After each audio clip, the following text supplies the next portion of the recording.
இன்னொரு விஷயமும் நான் இங்க சொல்லணும். இன்னைக்கு நம்ம தமிழ்நாடு கவர்மெண்ட் இருக்கிற அந்த நிலைமையை பத்தி நான் உங்ககிட்ட நான் சொல்லணும். கிட்டத்தட்ட 10 லட்சம் கோடிக்கு மேல கடன் வாங்கி வச்சுட்டு போயிருக்கிற இன்னைக்கு அந்த தமிழ்நாடு அரசு இருக்கிறப்போ, கஜானாவை சுத்தமா தொடச்சி வலிச்சு வச்சுட்டு போயிருக்கிறப்போ, தூக்க முடியாத சுமையை ஏத்தி வச்சுட்டு போயிருக்கிறப்போ,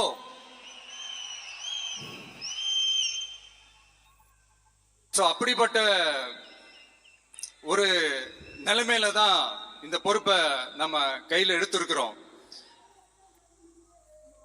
உடனே நீங்க நினைக்கலாம், என்னடா இவர் ஏதோ பொறி வச்சு பேசுறாரா அப்படின்ட்டு. அப்படிலாம் எதுவுமே கிடையாது.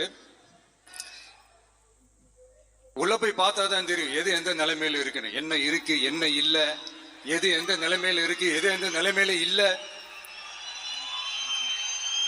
அதையெல்லாம்